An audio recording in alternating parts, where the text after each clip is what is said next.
Mi nombre es Louis Coleman, tengo 69 años y soy un arquitecto jubilado.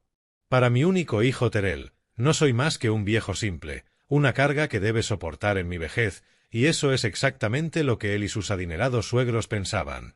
Lo supe porque llegué a casa un día antes de mi viaje y encontré a mi esposa Diane llorando sola en el salón, mientras desde la cocina escuchaba a mi hijo reír a carcajadas con sus suegros mientras medían mis paredes, planeando bajar a Diane y a mí al sótano.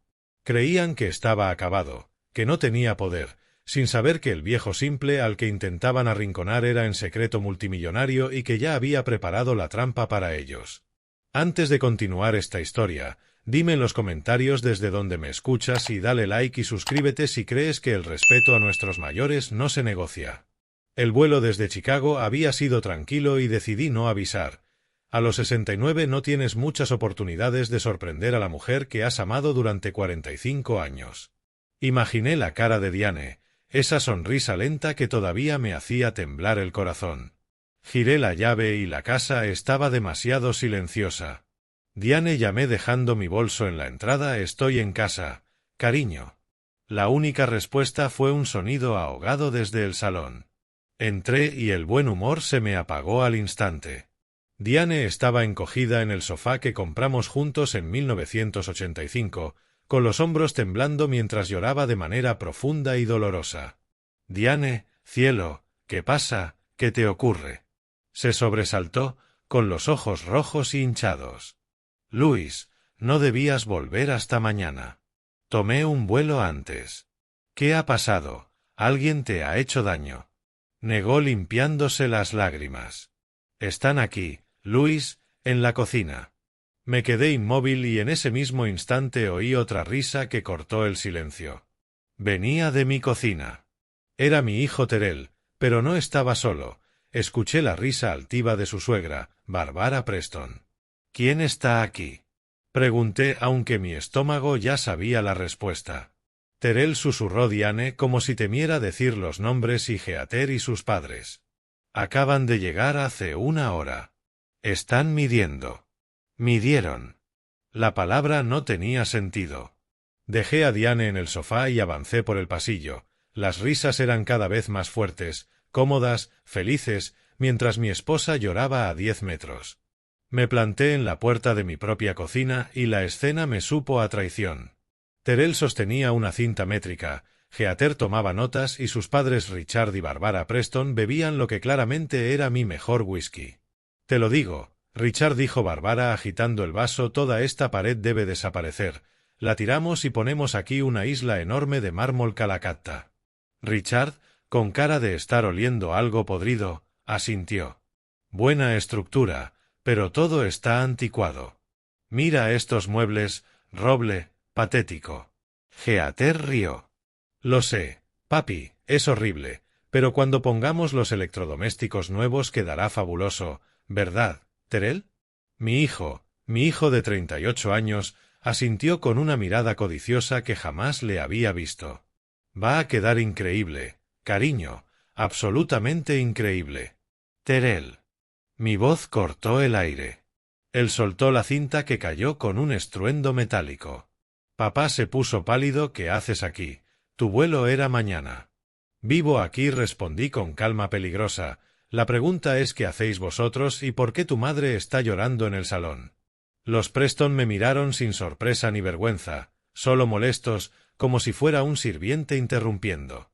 Oh, Luis, ya volviste, dijo Barbara bebiendo de mi whisky. No dramatices. Diane está sensible. Solo planeamos la reforma. ¿Mi reforma? Heather dio un paso al frente, alta, delgada y afilada hasta en la personalidad. Sí, papá, te lo decimos ahora. Terrell y yo nos mudamos. Miré a mi hijo, que evitaba mis ojos como un niño pillado. ¿Mudándoos? Por supuesto, dijo Heather como si yo fuera lento. Nuestro piso es bonito, pero de alquiler, y esta casa será de Terrell algún día. Mejor empezamos a hacerla nuestra. Es práctico. No pude hablar. Miré los muebles que mi padre Henry y yo montamos, el suelo que Diane y yo colocamos en 1992. Heather siguió ajena. Tomaremos el dormitorio principal. Tiene baño en suite. Vosotros podéis pasaros al cuarto del sótano, es cómodo y a vuestra edad no necesitáis tanto espacio, será más conveniente para todos. El sótano. Me querían bajar al sótano de mi propia casa. Yo había diseñado esta casa, dibujé los planos, puse clavos junto a la cuadrilla. No era una casa, era mi vida construida con mis manos y hablaban de ella como si fuera un mueble que podían recolocar. Fuera. La palabra fue baja pero pesada. Geater se rió. Perdona, ¿qué dijiste? Dije, repetí más fuerte, fuera de mi casa. Richard avanzó, acostumbrado a mandar. Vamos, Luis, no seamos niños, somos familia y hablamos de una solución práctica para tu situación.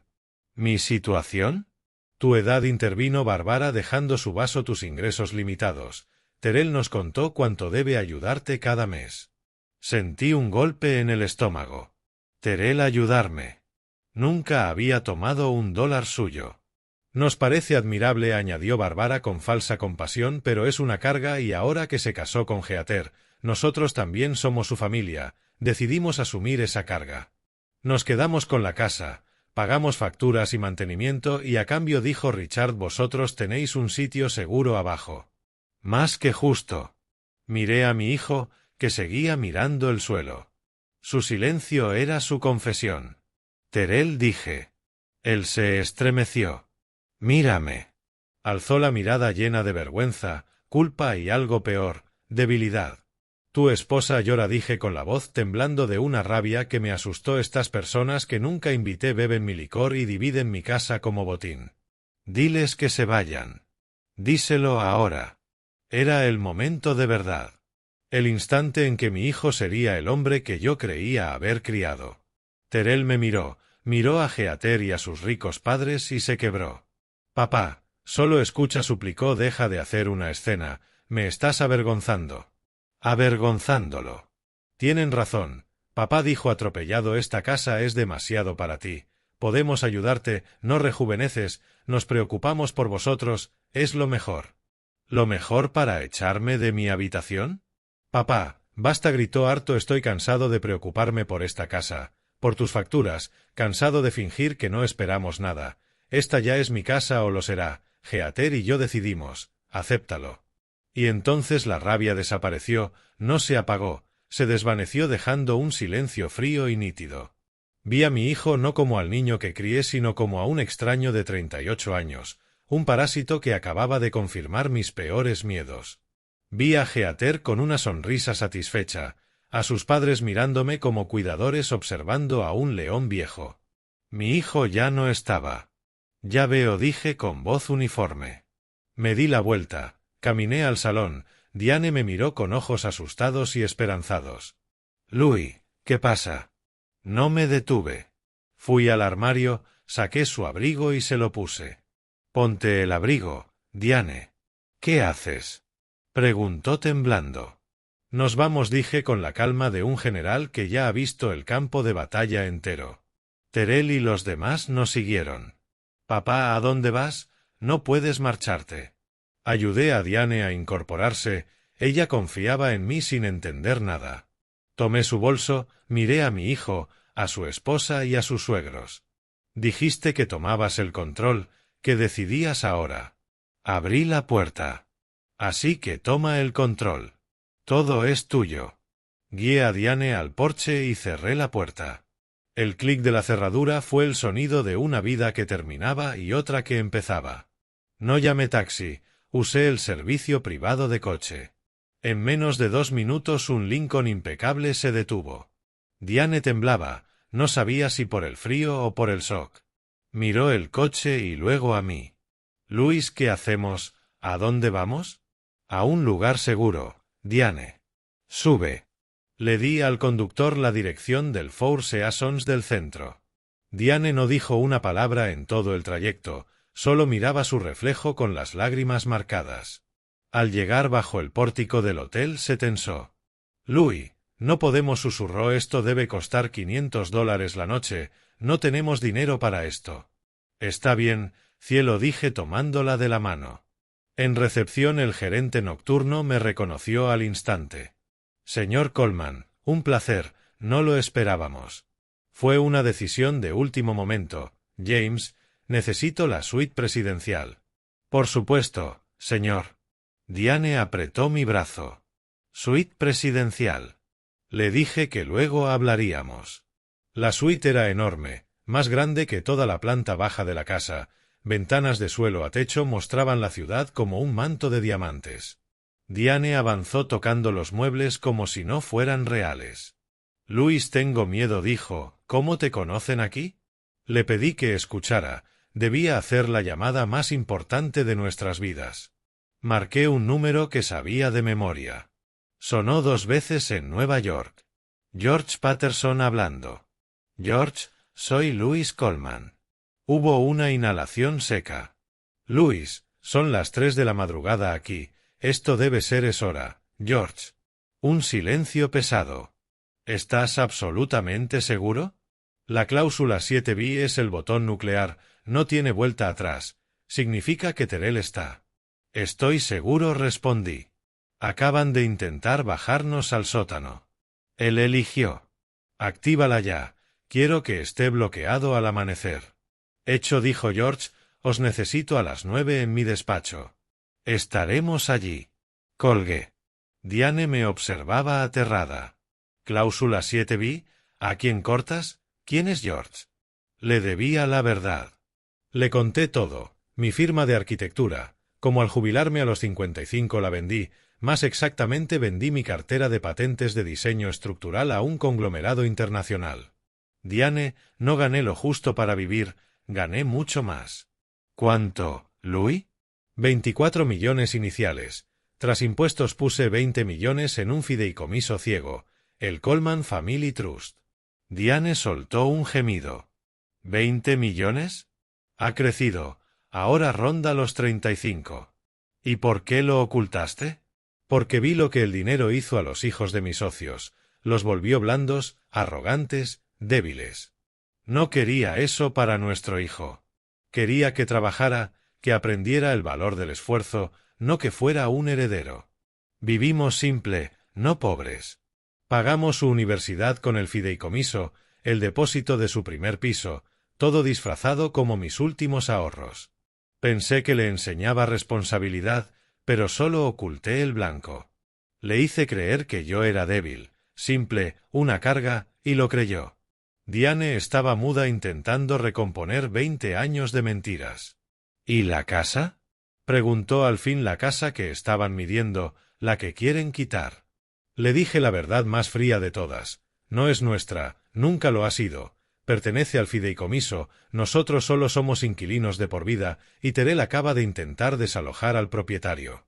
A la mañana siguiente llegamos a la oficina de George Patterson, en el piso 45 de la Torre Wells Fargo, un despacho enorme de madera oscura, cristal y arte caro. La recepcionista nos condujo sin pedir nombres. George nos esperaba en una sala de conferencias con una mesa de 6 metros. Buenos días, dijo serio, tenemos mucho que cubrir. Luis me habló del fideicomiso, dijo Diane, pero ¿por qué Terrell actuó así? No es solo la casa, ¿verdad? No, Diane, no lo es. George me entregó un informe y al abrirlo la sangre se me heló. El resumen financiero de mi hijo. ¿$750,000? Preguntó Diane. Esa es la deuda actual de Terrell y Heather, dijo George. ¿Pero cómo? Terrell gana buen dinero, dijo Diane.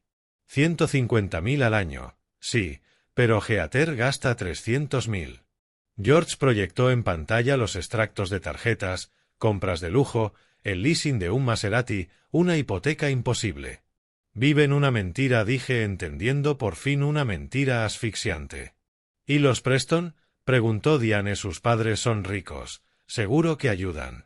Aquí viene lo peor, dijo George pasando a la siguiente diapositiva. Los Preston son ricos, sí, pero tacaños, exigen apariencia, no dan dinero. Esperan que Terrell mantenga ese estilo y él se ahoga. Ha pedido préstamos, ha saturado 22 tarjetas, está a punto de perderlo todo.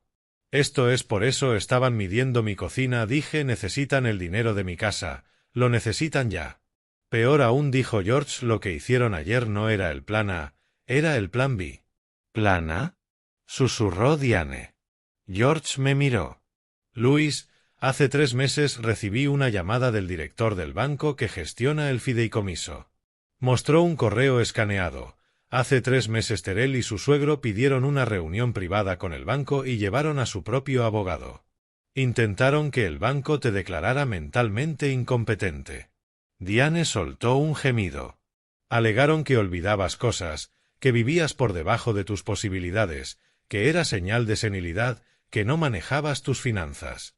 Nuestra vida simple, dijo Diane, era nuestra decisión. Y la usaron contra vosotros, dijo George. Querían que el banco le diera a Terrell poder para manejar el fideicomiso. Querían los 35 millones. El banco los echó porque el fideicomiso es a prueba de intentos como este y porque el director te conoce, Luis. Lo llamó a él en cuanto vio el fraude. Me senté sintiendo el peso de la traición. Esto no era solo un hijo codicioso buscando una casa más grande. Aquello fue una conspiración fría, calculada y premeditada.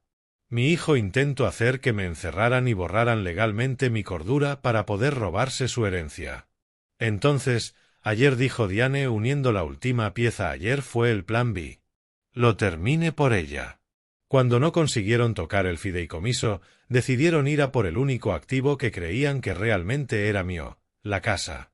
No pudieron alcanzar los millones, así que se conformaron con el $500,000 que pensaban que valía la casa. No solo querían bajarnos al sótano, Luis, dijo Diane, ahora con la voz dura como el acero querían sacarnos, expulsarnos de nuestra propia vida, de una forma o de otra. Mire a George. Así que lo hizo.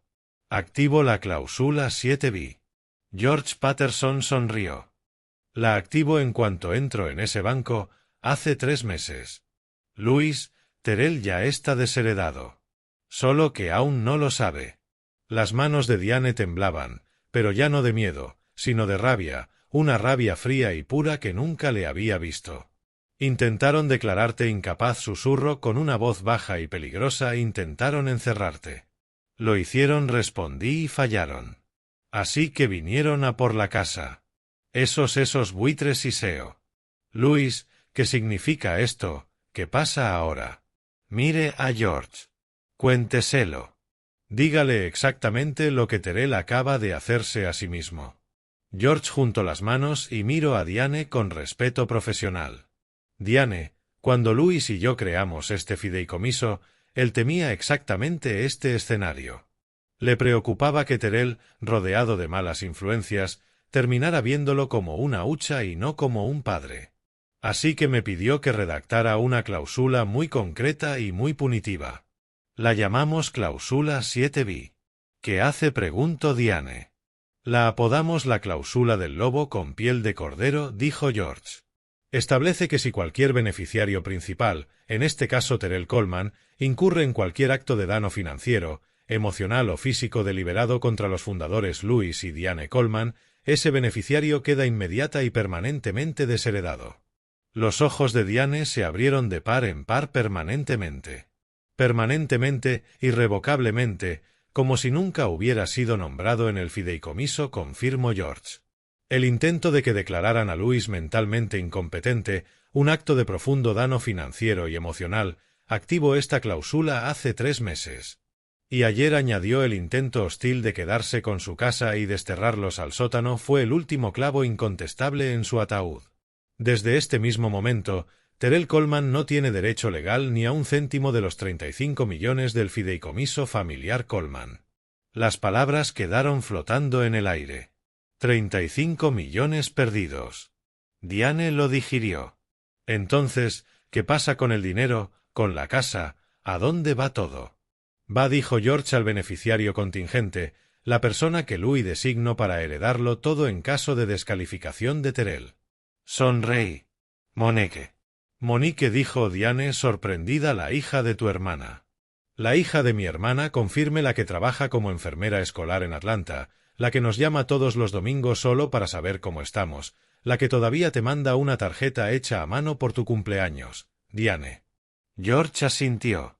Llame a Monique esta mañana, le explique la situación. Se quedó en shock, pero lo entiende. Vuela esta noche. Desde este momento, su sobrina es la heredera legal de todo el patrimonio, incluida la casa del número 124 de Willow Creek.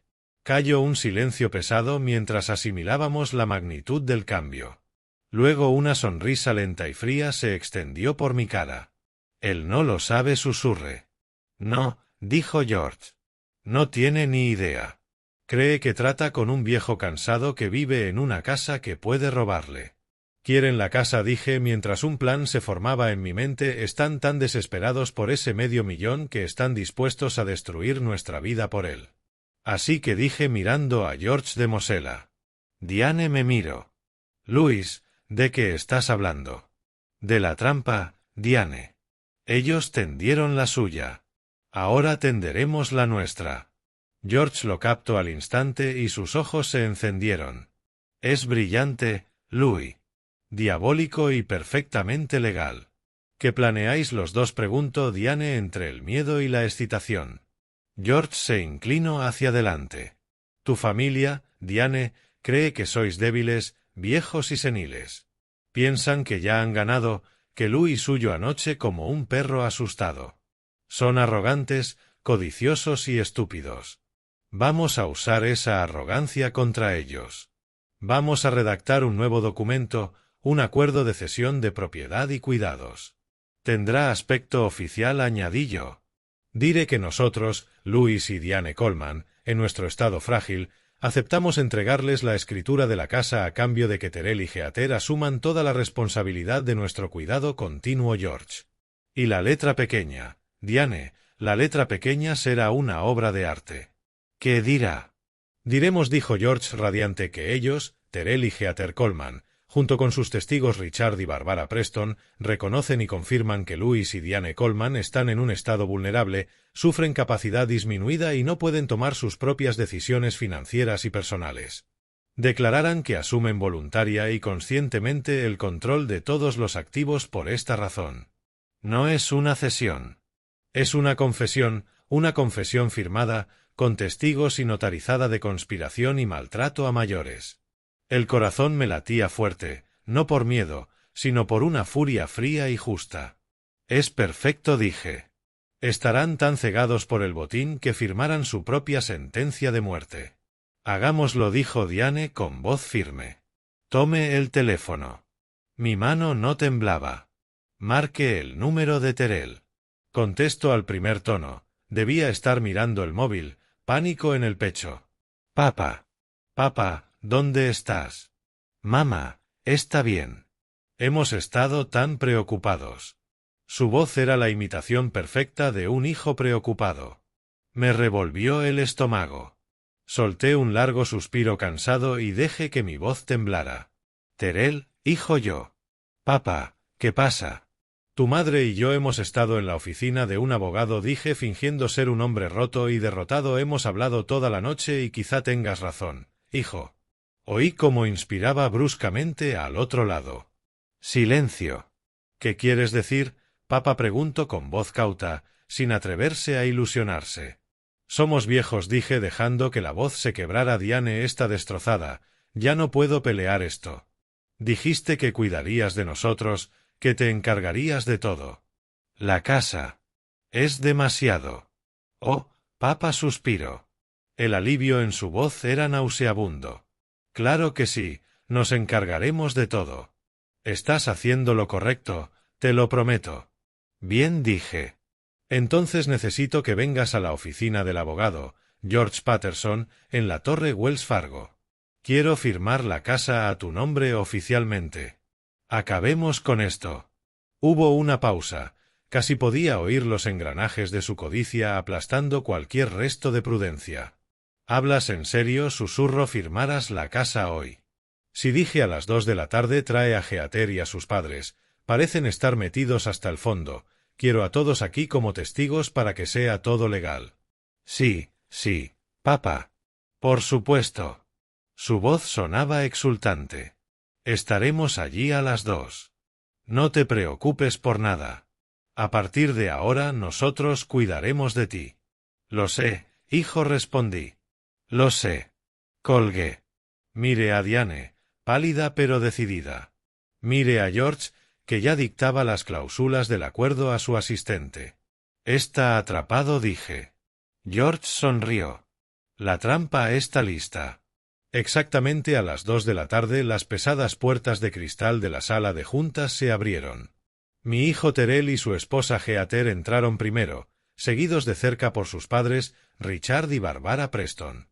No eran los mismos de la noche anterior, se habían duchado, arreglado y vestido para lo que claramente creían que era su día de coronación. Terrell llevaba su traje más caro, azul marino, seguro que comprado a crédito. Heather lucía un traje pantalón blanco, como una directora ejecutiva triunfante a punto de cerrar un gran acuerdo. Barbara rebosaba joyas de oro con una sonrisa afilada y depredadora. Richard estaba satisfecho, como si hubiera orquestado personalmente esta victoria. Papá, dijo Terrell acercándose y posando una mano sobre mi hombro. Su mano se sentía pesada. De propietario, me alegra que entres en razón. Esto es lo mejor para todos. Heather se deslizó hacia Diane. Mamá, Diane dijo con voz empalagosa, te veo tan cansada. Pobrecita, no te preocupes. A partir de ahora nosotros nos encargamos de todo. No tendrás que mover un dedo, no te arrepentirás. Acabemos con esto, anunció Richard sentándose en la cabecera de la mesa como si fuera suya. Tenemos reserva para una cena de celebración a las 7. George, siempre profesional, les indico los asientos. Gracias por venir con tan poco margen, dijo. Como el señor Coleman le explicó a su hijo, él y la señora Coleman han tenido una larga noche de reflexión y han llegado a una decisión importante. Empujó 4 documentos gruesos y encuadernados sobre la mesa de caoba. Este, dijo George, es el acuerdo de cesión de cuidados y propiedad, un documento amplio. Los ojos de Heather estaban pegados a la portada, vibrando de impaciencia. Permítanme resumir los puntos clave, continuó George con voz neutra. El acuerdo establece que los fundadores, el señor y la señora Coleman, aceptan transferir la escritura completa de la propiedad del número 124 de Willow Creek al señor y la señora Terrell Coleman. Heather dejó escapar un suspiro agudo de alivio. A cambio, prosiguió George, el señor y la señora Terrell Coleman aceptan proporcionar cuidados integrales de por vida a los fundadores, lo que incluye, entre otras cosas, vivienda, supervisión médica y gestión total de sus finanzas. Sí, por supuesto. Aceptamos, dijo Heather estirando la mano hacia el bolígrafo del centro de la mesa. 100%, donde firmamos. George alzó la mano. Paciencia, señora Coleman, hay varias páginas de firmas. Se volvió hacia Richard y Barbara. Y dado que ustedes, señor y señora Preston, estuvieron presentes en la conversación familiar de anoche y hoy, nos sería de gran ayuda que firmaran como testigos oficiales de este acuerdo. Testigos. Por supuesto, dijo Richard hinchando el pecho. Excelente, sus firmas van en la página 8. Es una cláusula estándar de testigos. Certifica que están presentes, que forman parte de este acuerdo y que pueden atestiguar el estado mental de los fundadores. ¿Su estado mental?, preguntó Barbara con una sonrisa tensa. Sí, respondió George pasando las páginas aquí mismo. Al firmar, certifican que han observado personalmente y aceptan que Louis y Diane Coleman están en un estado que requiere supervisión dedicada y que toman esta decisión basándose en su reconocida incapacidad para manejar sus propios asuntos. Richard y Barbara se miraron y sonrieron. Pensaban que era brillante, que reforzaba legalmente su argumento de que éramos seniles. Por supuesto, dijo Richard, llevamos meses diciéndolo. Claramente necesitan supervisión. Maravilloso, dijo George. Entonces, empecemos. Paso la primera copia a Heather. Ella ni siquiera la abrió, fue directa a la última página y firmó con un trazo teatral. Terrell firmó después, con una firma más nerviosa, igual de rápida. No leyeron una sola palabra. No leyeron las cláusulas donde reconocían nuestra capacidad disminuida. No leyeron la letra pequeña donde aceptaban asumir el control. Solo firmaron. Luego George pasó las otras copias a Richard y Barbara, que fueron a la página 8 y firmaron orgullosos como testigos, certificando legalmente nuestra supuesta incompetencia. Por último, deslizo la copia para Diane y para mí. Mire a Diane, su mano estaba firme. Tomo el bolígrafo pesado y firmo. Luego firme yo. George recogió las 4 copias y las apiló. Bien, dijo golpeando ligeramente la pila, eso sería todo. Heather se levantó radiante. Palmó las manos una vez. Perfecto. Listo. Terrell, cariño, tenemos que llamar a los contratistas. Pueden empezar con el dormitorio principal mañana. Se volvió hacia mí. Papá, mamá, os ayudaremos a preparar las cosas para el sótano en cuanto lleguemos a casa. Estaréis tan cómodos ahí abajo. Terrell parecía aliviado, como si de repente se hubiera quitado de encima un peso de $750,000. Deje que el silencio se alargara un momento mientras los veía disfrutar de su victoria, su codicia, su alivio, su arrogancia pura. Les di 10 segundos de gloria. Luego miré a George. Él asintió. En realidad, dije con voz clara y firme, que corto la charla feliz de Heather, aún no hemos terminado. La sonrisa de Heather se quebró. ¿Qué? ¿Cómo que no? Ya hemos firmado. Lo habéis hecho con firme. Pero hay un pequeño problema logístico con el documento que acabáis de firmar, un detalle menor. Richard entró los ojos. ¿Qué detalle? Me incliné hacia adelante. La casa. En realidad no es mía. El rostro triunfante de Heather era la imagen misma de la codicia. Richard se creía el gran cerebro que acababa de asegurar el futuro de su hija deshaciéndose de sus incómodos suegros. En realidad, señora Coleman, aún no han terminado, dijo George. Su voz había cambiado. El tono amable desapareció, sustituido por una precisión cortante, la voz de un abogado que ya no negocia, sino que dicta. Heather, que ya se giraba hacia la puerta, se detuvo. ¿Cómo que no? Hemos firmado, está hecho. Quiero decir, aclaró George, que hay un pequeño problema técnico con el acuerdo de cesión de cuidados y propiedad que acaban de firmar. Richard soltó un suspiro condescendiente. ¿Qué problema? Es un contrato estándar de cesión. Yo también soy abogado, Patterson, o lo fui, sé cómo funciona esto. Así respondió George alzando una ceja. Sí, revisamos los registros del condado antes de venir. La propiedad del 124 de Willow Creek está a nombre de Louis Coleman. Él acaba de ceder sus derechos. Esto ya está, vámonos. George sonrió, y no fue una sonrisa amable, sino la de un cazador viendo al lobo caer en la trampa de acero. Ahí es donde se equivoca de base, señor Preston. Ustedes revisaron los registros públicos, pero no revisaron, o más bien no pudieron revisar los registros del fideicomiso. Verán, el nombre del señor Coleman aparece en esa escritura, sí, pero solo como administrador del fideicomiso. El aire chispeó. Terrell, que se sentía aliviado, ahora estaba confundido. ¿Qué? ¿De qué estás hablando? ¿Qué fideicomiso? El verdadero y único propietario legal de esa propiedad, continuó George, y lo ha sido durante los últimos 20 años, es el fideicomiso familiar Coleman. El que, preguntó Heather con un chillido. El fideicomiso familiar Coleman, dije yo interviniendo por primera vez desde que entraron mi fideicomiso, el que creé en el año 2005 justo después de vender mi empresa. Terrell me miró con la cara en blanco total. ¿Tienes un fideicomiso? ¿Qué? ¿Una cuentecita para la jubilación? No, hijo, respondí inclinádome. No una cuentecita. Todas las cuentas. Bárbara soltó una risita fea. Un fideicomiso, no seas ridículo. Vives en esa casita triste, conduces ese coche de 10 años, eres solo un arquitecto jubilado, que vas a tener en un fideicomiso unos miles de dólares, esto es una pérdida de tiempo. La mire y deje que su arrogancia, su absoluta falta de visión, flotara en el aire un último segundo. George, dije con calma, ¿cuál es la valoración actual del fideicomiso familiar Coleman? George tomó otra carpeta, una gruesa que ellos no habían visto. A la apertura del mercado esta mañana, señor Coleman, los activos líquidos y fijos del fideicomiso están valorados en $35.421.000 y pico. El silencio que siguió fue tan profundo que se oía el zumbido del aire acondicionado. Oí a Diane soltar un suspiro tembloroso a mi lado. Ella ya lo sabía, pero escuchar la cifra en esa sala aún la sacudió. Terrell solo me miraba boquiabierto, sin voz. La cara engreída de Richard se deshizo, parecía haber recibido un golpe. 35 millones. Pero la reacción más hermosa, la que guardaré siempre, fue la de Heather.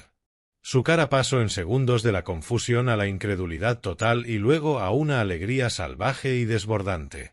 Los ojos se le iluminaron como un árbol de Navidad. 35 millones, susurró mirando a Terrell, con la voz temblando. Cariño, somos ricos.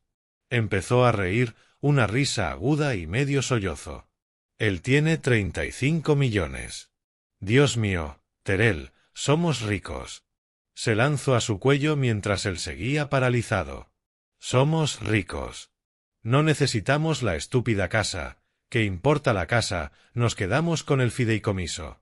Se separó y se volvió hacia mí, cambiando de personaje al instante. El falso Carino se convirtió en una adoración desesperada. Papá, quiero decir Luis, lo sabía, siempre supe que eras especial, siempre le dije a Terrell, tu padre es tan digno, tan sabio. Yo la corté. Basta. Mi voz fue fría. Lo corto todo a la mitad. ¿Qué? Dijo con la sonrisa tambaleándose. No sois ricos, dije. Él no es rico. No os lleváis nada. Se quedó helada. ¿Cómo? ¿Qué quieres decir? Terrell es tu hijo, es el beneficiario. Lo fue, respondí. Pero el acuerdo, balbuceó Heather señalando los papeles. Hemos firmado, tenemos un trato. Ah, sí, dijo George levantando la pila de documentos que habían firmado con tanta ansia. El acuerdo de cesión de cuidados y propiedad, gracias por esto, es un documento de un valor incalculable. Heather miró a su padre confundida. ¿Ves? Es valioso. Oh, lo es, replicó George, pero no como cesión de propiedad. Esa parte es completamente nula, ya que Luis no es propietario de la casa que supuestamente les cedía. No, este documento es valioso como confesión. Confesión, susurró Terrell. Si, dije mirando directamente a mi hijo, tú, tu esposa y tus suegros acaban de firmar un documento legal, con testigos, donde afirman que creéis que soy mentalmente incompetente, que sufro capacidad disminuida y que conspiras para tomar el control de mis bienes basándote en esa supuesta incapacidad. Me acabas de entregar todas las pruebas que necesitaré jamás en un juzgado. Terrell miró los papeles, luego a mí y luego a George, pálido primero, luego enrojecido de una rabia fea. Y que gritó de pronto golpeando la mesa de caoba con la palma. Heather dio un brinco y Diane se estremeció. ¿Y qué? Es un papel estúpido, un truco, no significa nada. Me miro con ojos desorbitados y voz rota por el pánico. No puedes hacer esto. Soy tu hijo, tu único hijo, soy el beneficiario. Ese fideicomiso, esos 35 millones son míos, no puedes quitármelos, no puede, ¿verdad, Richard? Diles algo. Me miraba a mí, pero rogaba a su esposa, a sus suegros, intentando tranquilizarlos, tranquilizarse. Es mi derecho de nacimiento. ¿Eras el beneficiario? Terrell, dije en voz baja. La calma en la sala parecía aterrarlo más que cualquier grito. Eras el beneficiario hasta las 10:15 de la mañana del martes 12 de agosto, hace 3 meses. Terrell se quedó helado. No sé de qué hablas. Seguro, pregunté. 12 de agosto, una reunión en el First National Trust Bank, tú, tu suegro Richard y un abogado de su despacho, ¿te suena? La cara de Terrell se vació. Parecía que le hubieran disparado. ¿Cómo supiste eso? El banco, dijeron que era una consulta confidencial. Me llamaron a mí, intervino George con voz helada en cuanto salisteis del edificio. Como administrador del fideicomiso Coleman tengo la obligación legal de investigar cualquier intento hostil de tomar el control de los activos. Intento hostil, balbuceó Terrell buscando una excusa, solo hacía preguntas, estaba preocupado por él, por su estado. No hacías preguntas, Terrell, dije levantándome. Por fin me sentí alto, poderoso. Lanzabas acusaciones. Dijiste a la Junta que yo era senil, que acaparaba dinero, que mi vida sencilla y privada era prueba de deterioro mental avanzado y un peligro para mí mismo y para el patrimonio. Llevaste un abogado y pediste que me declararan mentalmente incompetente y que te concedieran poder de firma de emergencia sobre los 35 millones. Eso, dijo George, fue un error táctico monumental. porque ese acto único de traición deliberada activo la cláusula 7 bis. Cláusula 7 bis, susurró Heather pálida, que es la cláusula 7 bis. Respondí la parte del fideicomiso que rogué a Dios no tener que usar jamás. Rodeé la mesa hasta quedar frente a mi hijo. Temblaba. Cuando creé este fideicomiso conocía tu corazón, Terrell, sabía que era bueno, pero también tu debilidad, sabía que te dejabas influir con facilidad, que ansiabas que gente como ellos te aceptara. Hice un gesto hacia los Preston, personas que solo valoran cuánto cuestan las cosas. Así que pedí a George que construyera un mecanismo de defensa en el corazón del fideicomiso, una especie de seguro, una pastilla venenosa. La llamamos la cláusula del lobo con piel de cordero. Diane, que había estado callada, habló por primera vez desde que ellos entraron, con voz fría. Explícalo. Dice, continué mirándole directamente a los ojos a Terrell, en términos legales simples e irrompibles, que si el beneficiario principal, Terrell Coleman, o cualquier persona que actúe en concierto con él, como su esposa o sus suegros, comete daño financiero, emocional o físico deliberado contra mí o tu madre, ese beneficiario queda inmediata, automática y permanentemente desheredado como si nunca hubiera sido nombrado. Permanentemente, repitió Diane. Fue una sentencia. En el momento en que te sentaste en aquel banco e intentaste borrarme de mi propia vida, Terrell, dije, te borraste a ti mismo de mi legado. No recibes nada. Ni la casa, ni los ahorros, ni un solo céntimo del fideicomiso, ni ahora ni nunca. Las palabras cayeron en la sala como polvo. Richard fue el primero en reaccionar, balbuceando, su mente de abogado buscando una rendija. Esto es un disparate, es coacción, un contrato de adhesión, no se sostendrá en un tribunal, lucharemos. George soltó una risa seca. ¿Lucharán con qué, señor Preston? Ya se ha sostenido. El fideicomiso fue analizado contra exactamente este tipo de impugnaciones por 2 tribunales federales cuando se creó. Es a prueba de todo. Su cliente se descalificó a sí mismo hace 3 meses con sus actos. George levantó la pila de papeles recién firmados. Y para colmo, él y todos ustedes acaban de firmar una confesión notarizada admitiendo precisamente los actos que lo descalifican. La partida ha terminado. Han perdido. Fue entonces cuando Heather entendió. La casa no era nada. Los 35 millones, la fantasía, la razón misma por la que estaba en esta sala, la base entera de su matrimonio, se había esfumado. Nunca fue suyo. Miró a Terrell con una cara de odio reptiliano. Idiota, le escupió, has fallado. Y entonces los ojos se le pusieron en blanco y se desplomó, resbalando sin gracia de su silla cara sobre la alfombra persa, desmayada. Heather seguía en el suelo, apoyada en un codo, con su traje blanco caro manchado de polvo. Richard y Barbara permanecían clavados en sus sillas, grises, como estatuas en un museo de su propia arrogancia. Terrell, mi hijo, era el único que se movía, negando con la cabeza una y otra vez como si así pudiera deshacerlo oído. Ignoró a su esposa desmayada y a sus suegros paralizados. Solo me miraba a mí con pánico infantil. No susurro, no. Si no soy yo, entonces ¿quién? Su voz se quebró. ¿Quién se lo queda? ¿Quién se queda la casa? ¿Quién se queda todo? No desaparece sin más, ¿verdad? Miraba alrededor como si los 35 millones fueran un objeto físico, un trofeo prometido que temía ver esfumarse. No le respondí. No hacía falta. Solo giré la cabeza y asentí a George. George, creo que nuestra otra invitada está esperando. ¿Podrías pedirle que pase? George pulsó el interfono de la sala.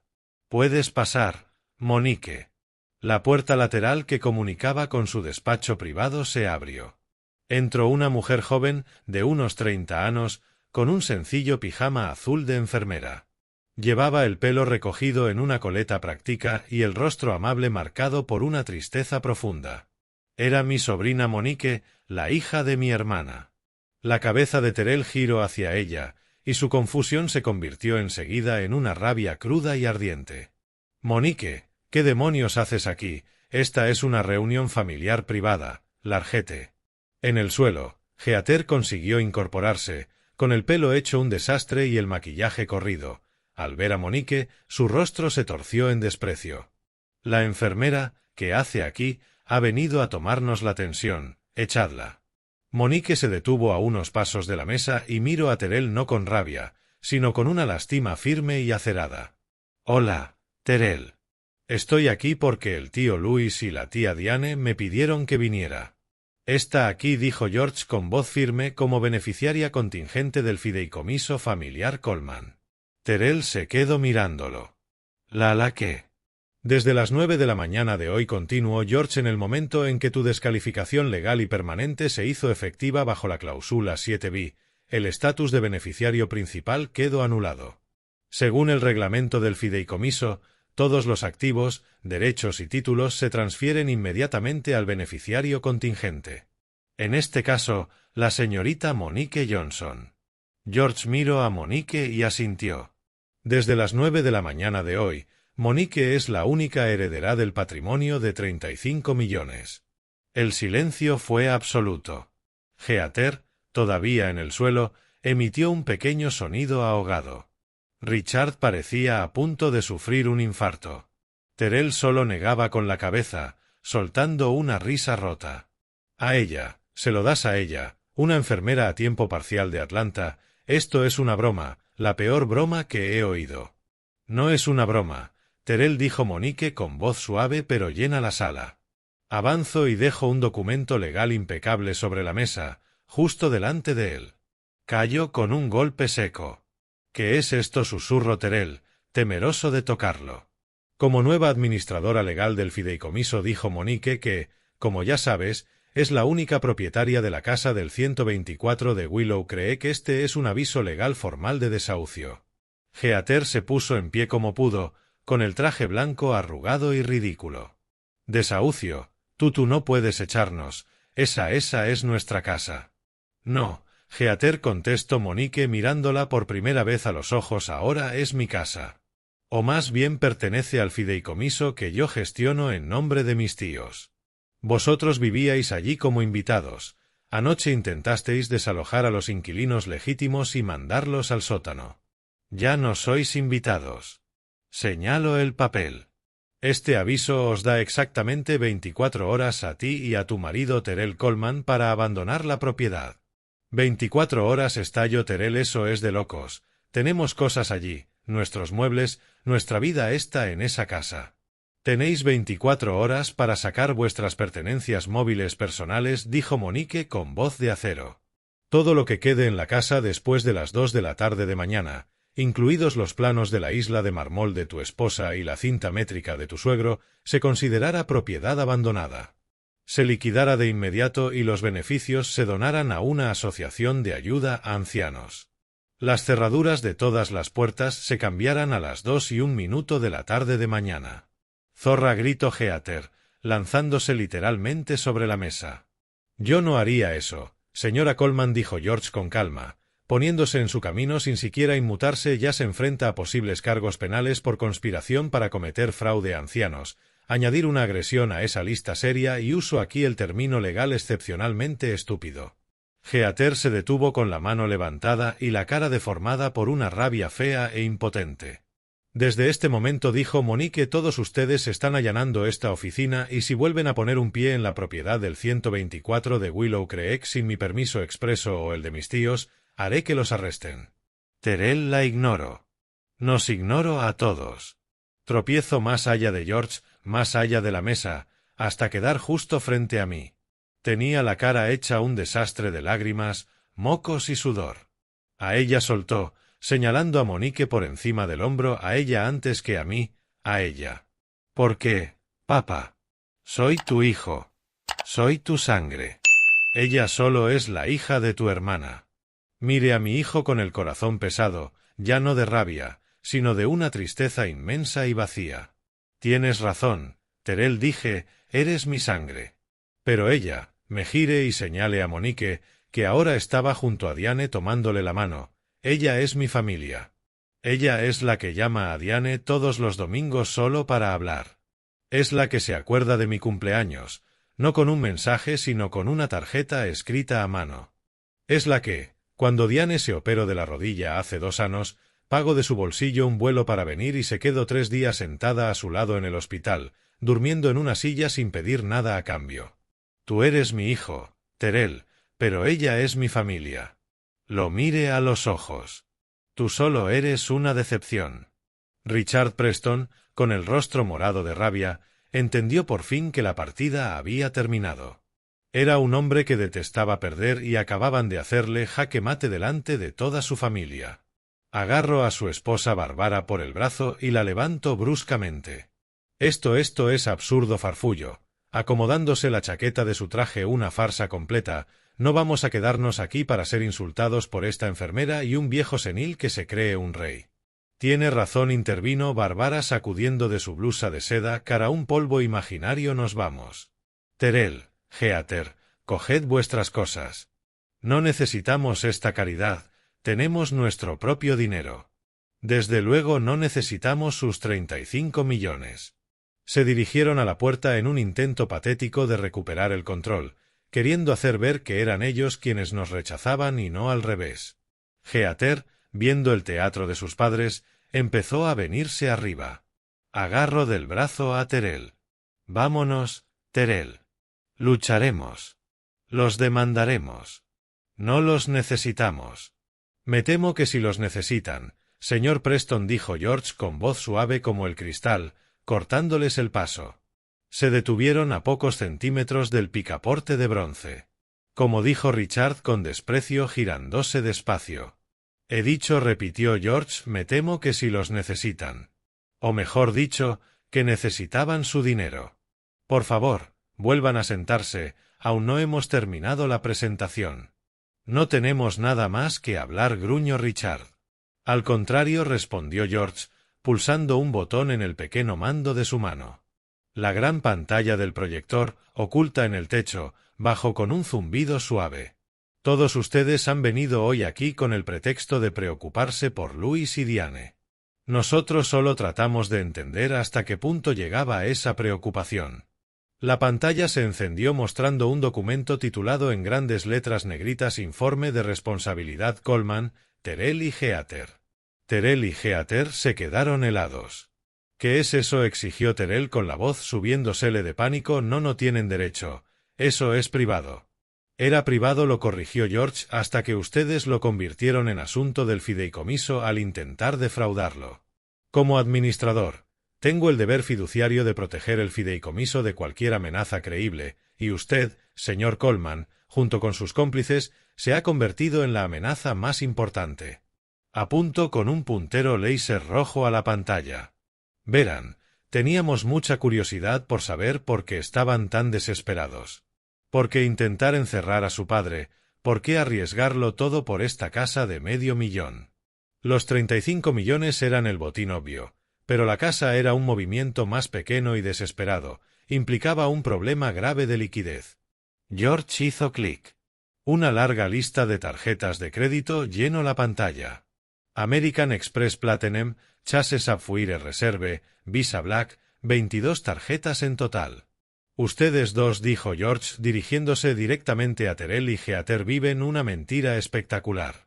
Sus ingresos combinados antes de impuestos son de aproximadamente $150,000 al año. Eso no es asunto suyo, escupió Heather, pálida. Ahora sí lo es, respondió George, porque su gasto combinado, según estos extractos de los últimos 12 meses, supera los $35,000 al mes, lo que supone un déficit anual de $155,000. Pero por supuesto, se pone mucho peor. Hizo otro clic. Una nueva diapositiva mostró préstamos personales, adelantos rápidos y solicitudes para una segunda hipoteca sobre su piso.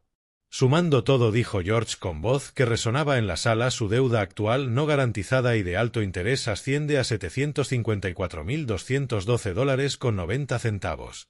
¿Qué? La voz no fue la de Terrell, sino la de Heather. Se volvió hacia su marido con la cara blanca como el papel y un horror nauseabundo asomando. 700,000, susurró casi sin voz. Terrell no pudo mirarla. Tenía la vista clavada en la pantalla, en las cifras que representaban su ruina total, expuesta bajo esas luces frías. Me dijiste que eran 200, gritó, con un chillido desgarrado. Me dijiste que era un único mal negocio. Me mentiste. Terrell por fin la miró con el rostro desmoronado. Iba a arreglarlo. Solo necesitaba un gran golpe de suerte. Pensé. Pensaste que gritó Heather, con lágrimas de rabia corriéndole por la cara. Pensaste que ibas a robarle la casa a mi suegro para pagar tus tus.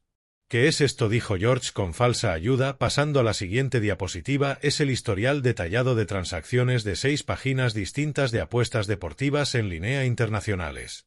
Parece, señor Coleman, que la mayor parte de esta deuda no viene de bolsos caros para su esposa, sino de juego. Se ha jugado casi $500,000 que nunca tuvo. Heather parecía a punto de vomitar. Se apartó de Terrell como si estuviera contaminado. Richard, en cambio, parecía casi aliviado, veía una oportunidad para distanciarse. Un ludópata, dijo con fingido asco. Dios mío, Bárbara, ¿lo puedes creer? Este estafador se casó con nuestra hija, nos ha engañado a todos. Bárbara asintió apretándose las perlas. Iba a arrastrar a nuestra pobre Heather con él, mentiroso. Ah, pero eso no es del todo cierto, ¿verdad?, dijo George con voz peligrosamente suave. Richard y Bárbara se quedaron congelados. ¿Cómo que no?, preguntó Richard. George volvió a pulsar el mando. La pantalla cambió. Ahora se leía Preston Richard y Bárbara investigación financiera. ¿Qué es esto?, balbuceó Bárbara, perdiendo toda su indignación fingida. No tienen derecho a mirar nuestras finanzas. Otra vez, si lo tengo, replicó George. En el momento en que firmaron ese documento como testigos de un acto fraudulento, se convirtieron legalmente en cómplices de esta conspiración. Tenía que saber por qué un hombre supuestamente rico como usted, Richard, arriesgaría toda su reputación en una maniobra ilegal tan endeble. Salvo que, claro está, estuviera tan desesperado como su yerno. La pantalla se iluminó con nuevos datos. Parece que su pequeño fondo de inversión, señor Preston, no va tan bien. De hecho, lleva 6 meses bajo investigación activa del regulador por graves irregularidades de capital. Richard dejó de respirar.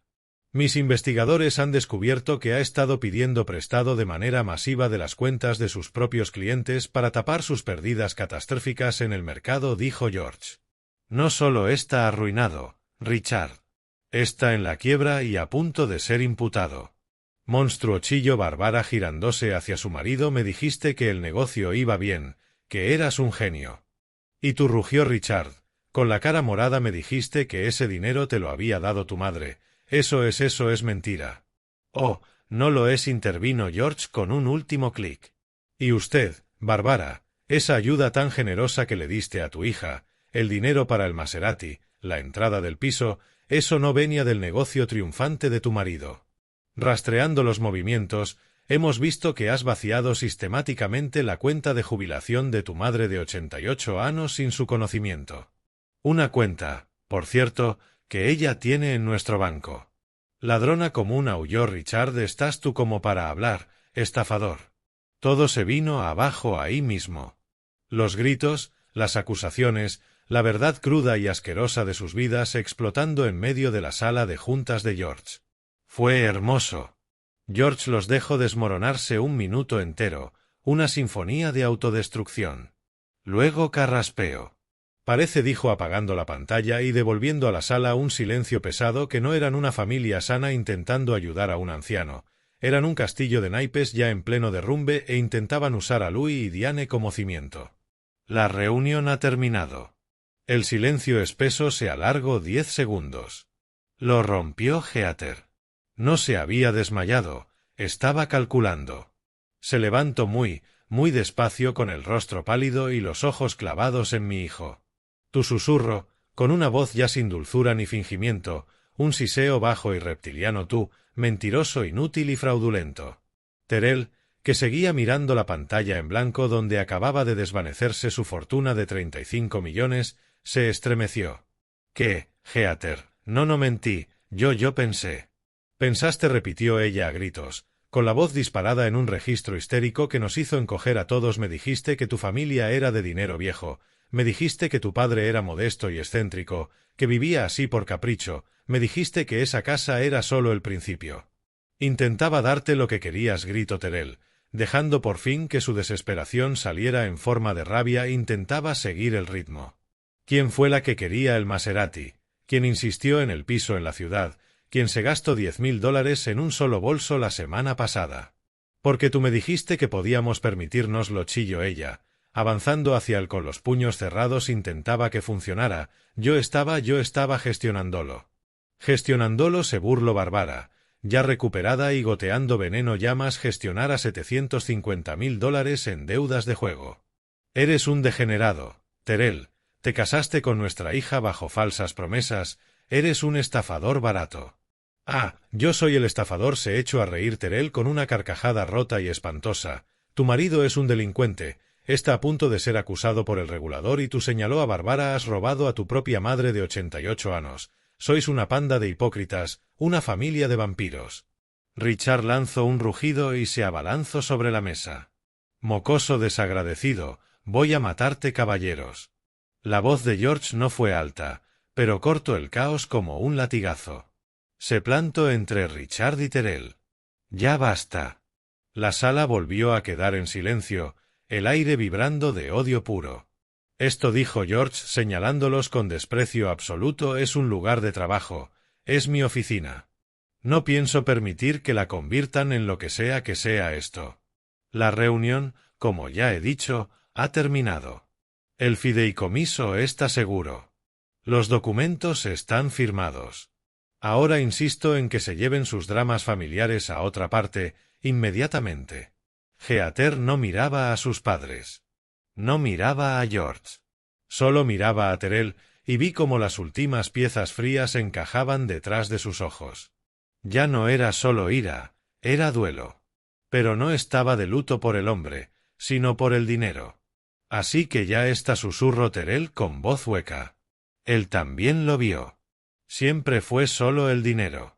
Heather, ocupada metiendo su bolso caro en el brazo, lo ignoró. Nunca me quisiste, dijo él un poco más alto. ¿Te gustó esto? Señaló la oficina lujosa. ¿Te gustó la idea de esto? Los 35 millones. Heather por fin se detuvo. Se volvió hacia él con la cara fría, compuesta y vacía de cualquier emoción. Se había borrado todo el amor falso y las palabras dulces. Bueno, él era rico, dijo en tono plano.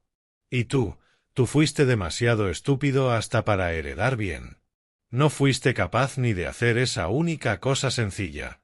Ese fue el tiro de gracia. Vi cómo mi hijo lo encajaba, como la última chispa de aquel chico débil y desesperado que había intentado tanto complacerla se apagaba. Se enderezó. La miro, de verdad la miro como si fuera la primera vez. Eres un monstruo, susurro. Heather solo se rió, una carcajada corta, fea y sin humor. No, Terrell, solo soy práctica. Y tú resultaste ser una inversión muy mala. Se volvió hacia sus padres. Vámonos. Necesito un trago. Necesito llamar a mi abogado. Espera, dijo Terrell. Ella se giró de nuevo con la cara crispada de irritación. ¿Qué más? ¿Vas a suplicar? No va a funcionar. Terrell levantó despacio la mano izquierda. Te has olvidado de esto. Se quitó la sencilla alianza de oro de su dedo. Era el anillo de mi propio padre, el que le había dado yo cuando me dijo que se casaba. La miro un segundo y luego la tiro al suelo de cristal pulido. La alianza patinó sobre la madera hasta detenerse justo delante de los zapatos de diseñador de Heather. Me divorcio de ti, dijo. Heather miró el anillo, luego lo miró a él y soltó otra vez esa risa horrible y quebradiza. Divorciarte de mí, no puedes permitirte divorciarte de mí, estúpido, te quitaré. Separo. La realización final cayó sobre ella. No hay nada que quitar. Exacto, dije desde mi silla. La cara de Heather se descompuso, la última brizna de compostura se deshizo en pura furia sin filtro. Se arrancó de su dedo el enorme anillo de diamantes que él le había comprado con un préstamo fraudulento. Bien, grito, lo quieres. Quédatelo. No lo tiro al suelo, se lo lanzo directamente a la cara. Terrell se agachó y el anillo, que valía una fortuna que nunca había tenido, chocó contra el cristal de la pared con un tintineo seco. Prefiero volver a casa con mis padres delincuentes, escupió con veneno antes que pasar un segundo más respirando el mismo aire que un fracasado miserable y arruinado como tú. Agarro del brazo a Barbara. Vámonos. Voy a llamar a mi abogado. Quiero una anulación. Barbara, derrotada y 10 años más vieja de repente, se dejó arrastrar fuera de la sala. Richard fue el último en salir. No miró a su esposa ni a su hija. Se detuvo en la puerta, se giró y me miró directo. Tenía los ojos fríos, muertos, llenos de un odio casi palpable. Tu gruño con voz baja: has disfrutado esto, lo planeaste todo, toda esta humillación. No, Richard, respondí sin apartar la mirada, yo no planeé nada. Solo viví mi vida en silencio. Los que planearon y conspiraron fuisteis vosotros. Los arrogantes fuisteis vosotros. Yo solo tenía una salida de emergencia mejor. Me sostuvo la mirada un instante largo y terrible, con la promesa de futuras batallas flotando entre nosotros. Luego se giró y siguió a su familia fuera de la oficina, cerrando la pesada puerta a su espalda. El sonido del pestillo al encajar resonó en el silencio profundo. La puerta de cristal se cerró de golpe y la sala quedó sumida en un silencio espeso. Los ecos de los gritos de Heather y las amenazas de Richard parecían haberse esfumado, dejando un vacío. Se habían ido. Los Preston con su riqueza falsa y su crueldad real. Heather con su veneno y su ambición. Desaparecieron como una pesadilla. El único que quedaba era Terrell. No se había ido. No podía. Era un montón en el suelo junto a la puerta, un hombre de 38 años con el traje arrugado llorando entre las manos. Un hombre que acababa de perder a su esposa, a sus suegros, su casa y una fortuna de 35 millones, todo en 15 minutos. Estaba total y absolutamente solo. Diane soltó un largo suspiro tembloroso y se dejó caer en la silla. Monique se movió en silencio hasta ponerse detrás de ella y apoyarle una mano reconfortante en el hombro. George, mi abogado, no mostró ninguna emoción. Caminó con calma hasta la cabecera de la mesa. Recogió el acuerdo de cesión de cuidados y propiedad de 10 páginas firmado, la confesión, y los golpeó suavemente contra la mesa para alinearlos. Los guardó con cuidado en una carpeta nueva sin rotular. Terrell no se movió. Seguía de rodillas sobre la alfombra cara, con los hombros sacudidos por esos sollozos ahogados y entrecortados, los de un niño que por fin entiende, demasiado tarde, que está en un problema terrible e irreversible. Quería sentir algo, pena, rabia, lo que fuera, pero solo sentía vacío. Una tristeza inmensa por el chico al que crié y el hombre en que no se convirtió. Lo dejé llorar un minuto pesado. Necesitaba tocar fondo del pozo que él mismo había cavado. Por fin, George carraspeó. Señor Coleman. Terrell se estremeció al oír el trato formal. Poco a poco se puso en pie con dificultad. Tenía la cara hinchada y roja, el traje manchado de sus propias lágrimas. Miró a George con los ojos abiertos de terror. Por favor, susurró con voz ronca, solo déjame ir. Me marcharé. Me iré a un motel. No volveré a molestar. No tengo nada. Esto ya se acabó. George lo observó impasible. Se equivoca, señor Coleman. Aún tiene muchas cosas. Terrell frunció el ceño. ¿Qué?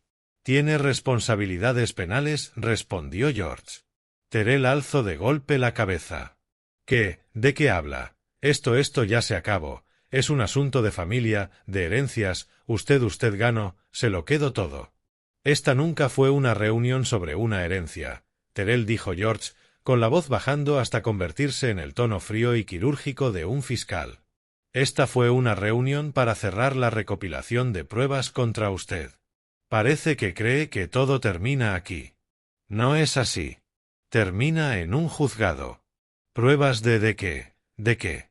George sacó un bloc amarillo nuevo de su maletín y clicó el bolígrafo. Hagamos una lista, ¿le parece? Primero dijo conspiración para cometer fraude grave a ancianos. Usted, su esposa y sus suegros conspiraron para despojar a sus padres de sus bienes haciendo declaraciones falsas sobre su salud mental. Levanto la pila de papeles firmados, un cargo por el que muy amablemente acaban de confesarse por escrito y con testigos. Terrell empezó a temblar, un temblor visible que nació en sus manos. No, nosotros solo pensamos. Segundo, continuó George, escribiendo intento de fraude bancario y telemático, un delito federal. Hace 3 meses usted y Richard Preston pidieron personalmente al First National Trust Bank el control de los activos del fideicomiso Coleman, basándose en declaraciones falsas sobre el estado mental de su padre. Las cámaras de seguridad del banco son excelentes. El testimonio del director es aún mejor. Yo solo me preocupaba por el intento Terrell. Tercero, prosiguió George ignorando la falsificación, al intentar acceder a fondos del banco usando lo que creía ser la autoridad de su padre. Y por último, mi favorita, maltrato agravado a ancianos. Provocó de manera intencionada y sistemática un profundo daño emocional y mental a sus padres, ambos mayores de 65 años, con el propósito explícito de enriquecerse. En este estado eso conlleva una pena mínima obligatoria de prisión. La palabra quedó colgando en el aire. Cárcel. La cara de Terrell pasó de pálida a un blanco verdoso. Ya no lloraba, parecía enfermo. Cárcel, susurró con la voz rota. ¿Hablas de cárcel? Hablo de prisión, Terrell, respondió George con voz de hielo. Hombres como Richard Preston, delincuentes de cuello blanco, van a prisión. Pero hombres como usted, que se juegan $750,000 y luego intentan defraudar a sus padres ancianos para taparlo, los jueces no son compasivos con hombres como usted. A Terrell se le doblaron las piernas y se desplomó en la silla más cercana. No miro a George ni a Diane. Volvió esos ojos abiertos, aterrados y suplicantes hacia mí. Papá, alcanzó a decir. Papá, por favor. Tú no lo harás. Salió tambaleándose de la silla y cayó de rodillas frente a mí. Se agarró a las perneras de mi traje nuevo. Papá, por favor, no meterías a tu hijo en prisión, no harías eso. Fue Geater, fueron sus padres, ellos me metieron esas ideas en la cabeza, me dijeron que era normal. Estaba desesperado. Te quiero, papá. Siempre te he querido. Por favor, no hagas esto. Miré al hombre de 38 años que lloraba a mis pies. ¿Me quieres? Repetí. Las palabras me sabían a grava. Intentaste que me declararan loco y me encerraran en una residencia, Terrell. Así es como se ve el amor para ti. Te plantaste en mi cocina, en mi casa, y me dijiste que aceptara bajar al sótano. Yo no sollozo, estaba asustado. Estabas codicioso, dije. Y ahora eres patético. Me acabas de preguntar si yo metería a mi hijo en prisión. Déjame preguntarte a ti, ¿metería un hijo a su padre en un manicomio? Ya tienes mi respuesta. Me la diste tú mismo anoche. Mire a George. George, ¿hay alguna forma de que él evite esto? Terrell levantó la cara llena de lágrimas con una esperanza nueva y desesperada. Sí, dijo George. Como le dije al señor Coleman antes de esta reunión, él es misericordioso, pero condicionalmente. Está dispuesto a instruir a mi despacho para que no remita este archivo precioso y blindado a la fiscalía. Lo que sea, sollozó Terrell, aún de rodillas. Haré lo que sea, papá. Te lo juro. Lo que sea. Bajo una, respondió George, muy concreta serie de condiciones. Son absolutas, no negociables. ¿Lo entiendes? Terrell asintió frenéticamente. Sí, solo dígalo. Primero, dijo George, firmarás la confesión completa y detallada de tus actos, que mi equipo ya ha preparado basándose en el documento que firmaste antes. Segundo, firmarás los papeles de divorcio que estamos redactando ahora mismo, alegando diferencias irreconciliables y renunciando a cualquier reclamación sobre bienes gananciales presentes o futuros. Tercero, aceptarás una orden de alejamiento permanente de 500 millas contra Geater Preston y sus padres. Debemos asegurarnos de que nunca más estés bajo su influencia tóxica. Sí, lo haré, dijo Terell asintiendo y agarrándose a esa oportunidad. Eso es todo, firmaré todo ahora mismo. Y cuarto, añadió George, bajando la voz, la condición más importante, la que diseñó el propio señor Coleman, tu padre. Terell seguía de rodillas mirando hacia arriba a George, esperando el último golpe, como un animal acorralado dispuesto a cualquier cosa. Pero antes de que George hablara, Diane levantó la mano. Espera, George, espera. Había permanecido callada, como un fantasma en la sala, absorbiendo cada revelación. Ahora se levantó de su silla. Pasó junto a mí, junto a Monique, y se plantó frente a su hijo. Yo esperaba ver su ternura habitual. Esperaba lágrimas, pero su cara era dura, la de una madre traicionada hasta lo más hondo. Antes de hablar de condiciones, dijo con la voz temblando pero clara: necesito saber una cosa. Terell la miró con la cara destrozada. Mamá, lo que sea. ¿Por qué?, preguntó ella. La pregunta más sencilla del mundo y la más complicada. Solo porque nosotros te queríamos, Terell. Te dimos todo. Trabajamos tan duro. Tu padre construyó este legado, este secreto para protegerte, y tú intentaste destruirlo. Nos miraste, a tus propios padres, y viste una carga, un obstáculo. ¿Qué hicimos, qué hice yo para que nos odiaras tanto? Esa pregunta fue más devastadora que cualquier amenaza legal. Era su madre preguntándole cómo se había convertido en un monstruo. Terell no pudo responder. Se rompió. Se tapó la cara con las manos y sus sollozos retumbaron en aquella sala cara. No os odio, dijo ahogado, no os odio, yo solo. Solo que exigió Diane. Que era más importante que nosotros. Nos miró y la verdad fea y patética, por fin salió a borbotones. Me daba vergüenza, gritó, con las palabras arrancándosele de la garganta. Siempre me dabas vergüenza. Fruncí el ceño. ¿Vergüenza? ¿Vergüenza de qué? Te dimos un buen hogar. Te dimos estudios. No lo entiendes, sollozó mirándome, nunca lo entendiste. Crecí en esa casa sencilla, esa casa humilde. Fui a la Universidad del Estado mientras todos mis amigos iban a Yale y Harvard. Tú eras arquitecto, papá, pero conducías un Honda de 10 años y arreglabas tú mismo el tejado. Mamá, tú eras ama de casa y recortabas cupones y comprabas en tiendas de descuento. Tú lo llamabas frugalidad. Lo llamabas valorar el trabajo. Soltó esa risa rota y terrible. ¿Sabes cómo lo llamaban mis amigos? Lo llamaban pobre. Lo llamaban miserable. Así que te avergonzabas de nosotros, dije. Ya no era una pregunta. Y luego continuó sin mirarme: conocí a Heather y a su familia, Richard, Barbara. Ellos tenían cosas. No solo tenían dinero, tenían clase. Hablaban de veranos en los Hamptons, de esquiar en Gestad, de clubs que yo ni sabía que existían. Eran mejores. Son delincuentes, intervino Monique por primera vez. No lo sabía entonces, gritó Terell, yo solo sabía que eran todo lo que yo no era. Quería ser uno de ellos. Quería a Heather, y para conseguirla tuve que mentir. Le dije que erais de dinero viejo. Le dije que erais excéntricos, que vivíais modestamente por elección, pero que en realidad estabais forrados. Me miró con una ironía amarga en los ojos. Traía la mentira perfecta, ¿verdad? Ni siquiera estaba mintiendo. Tú sí eras rico, solo que nunca me lo dijiste. Y la mentira creció y creció. Tenía que comprarle el anillo, pedí un préstamo. Tenía que llevarla de vacaciones, pedí otro. Luego mantener el ritmo, el piso, el coche, las cenas y las apuestas. Creí que haría un golpe grande, solo uno, para pagarlo todo y vivir la vida que fingía tener. Pero no ganaste, dije.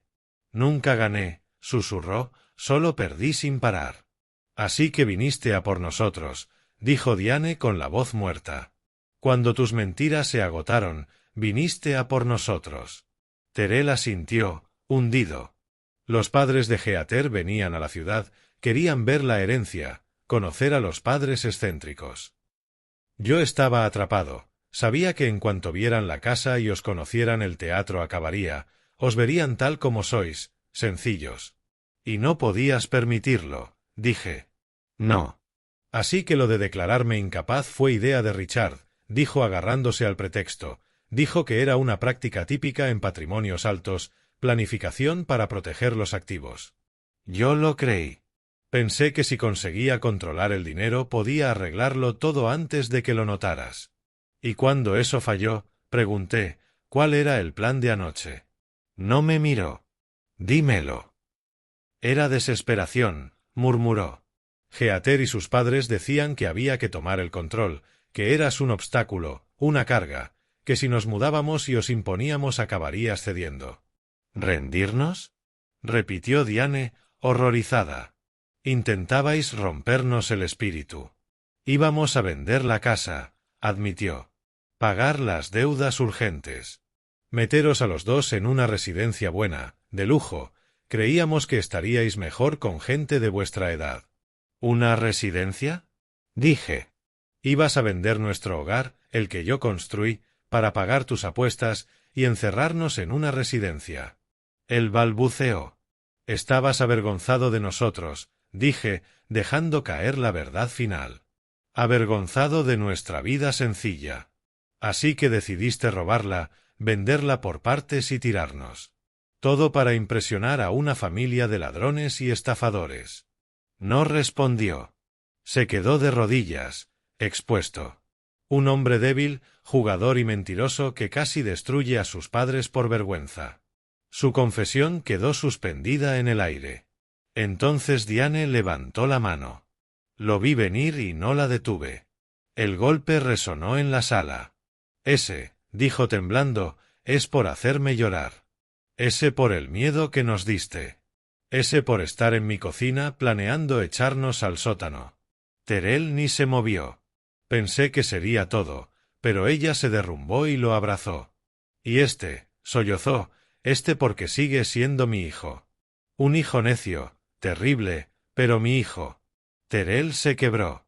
Gritó de dolor, agarrado a su madre, y lloraron juntos por la familia que él había destrozado.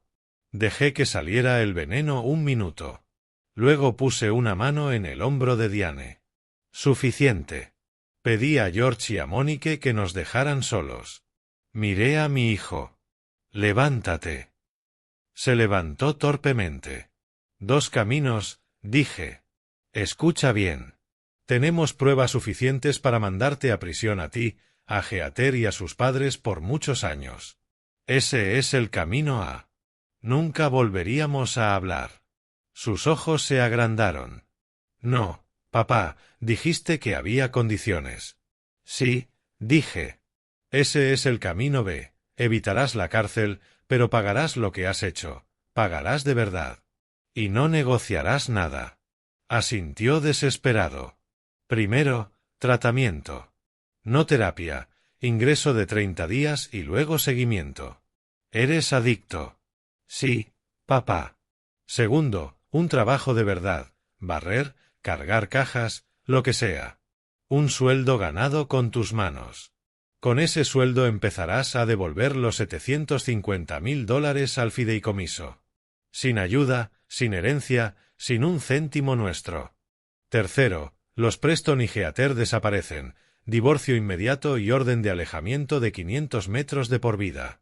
Asintió rápido. ¿Y eso es todo? No, dije. Falta lo importante. Tu castigo. Lo que te recordará cada día lo que intentaste hacer. Tragué. Vas a volver a casa. Su alivio casi lo hizo caer. Pero no como nuestro hijo. Como nuestro inquilino. Monique es la dueña legal. Ella será tu casera. Vivirás en el sótano, en la habitación que tan generosamente elegiste para nosotros. Pagarás el alquiler con sudor, arreglarás el tejado, limpiarás desagües, pintarás vallas, cortarás el césped. Sabrás lo que cuesta mantener la casa que querías robar. ¿Aceptas? Bajó la cabeza. Sí, papá. Acepto. Un mes después, la casa era otra. Luz, risas, olor a repostería. Mónica y su marido, David, vivían arriba, ella embarazada de 6 meses, Diane volvió a ser ella misma. Y Terrell vivía abajo. Había vuelto del tratamiento. Trabajaba mezclando pintura y colocando cajas en Ace Hardware. Llegaba cubierto de polvo, manos manchadas, espalda encorvada. No cenaba con nosotros, salvo los domingos, por insistencia de Mónica. No hablábamos. Cumplía su condena. Una tarde oí el goteo del grifo. A las 6:15 entró por la puerta lateral. Bajé. Su habitación sencilla, él quitándose las botas. Se quedó quieto al verme. El grifo pierde, dije. Arréglalo. Lo vi tragarse el orgullo. Necesito una junta nueva. Mañana la compro. Bien. Me fui. Antes de subir, dije sin mirarlo, tu madre guardó tu cena en la cocina. Escuché un suspiro ahogado. Gracias, dile que gracias. Seguía sin poder perdonarlo, pero estaba empezando a ver algo. Estás pagando tu alquiler, Terrell. Te estás ensuciando las manos. Por primera vez en tu vida, lo haces tú solo. 2 semanas después llamó George, los Preston habían caído. Richard, arrestado en el hoyo 9 del club de golf por un esquema Ponzi, 20 años mínimo. Bárbara, arruinada, viviendo en un motel, intentó pedir que el fideicomiso pagara sus abogados. George le mandó la factura del daño emocional. Y Heather había intentado demandar, creyendo que el dinero estaba escondido. Pero al ver los recibos de Terrell de Ace Hardware, su abogado renunció. Ella quedó sin nada y ya buscaba a un anciano millonario. Terrell seguía pagando su castigo. Trabajaba, arreglaba cosas, callado. Una tarde cenamos los 5. Después salí al porche. Terrell salió con 2 sobres en la mano. Papá, esto es el alquiler. Su sueldo entero de $512. Para el bebé, dijo.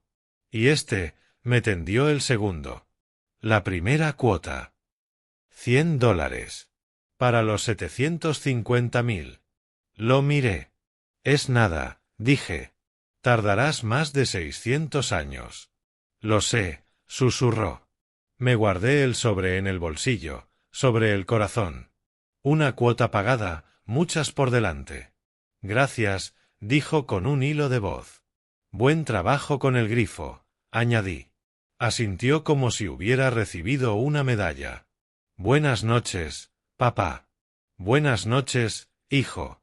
Se marchó al sótano. Y allí, en el porche, entendí algo. Perdí al hijo que creía querer, pero encontré al hombre que necesitaba que fuera, uno que paga sus deudas, que arregla lo roto, que construye con sus manos en lugar de fingir. Por primera vez en mis 69 años, la guerra había terminado. Y yo, al fin, estaba en paz. Esta historia nos recuerda la diferencia entre precio y valor. Ellos lo conocían todo sobre el precio, pero nada sobre el valor. Confundieron humildad con debilidad y sencillez con pobreza. El verdadero patrimonio es el carácter, la dignidad y la integridad. ¿Qué opinas del camino de redención de Terrell? ¿Quién crees que fue el verdadero villano? Cuéntame en los comentarios y suscríbete si quieres más historias como esta.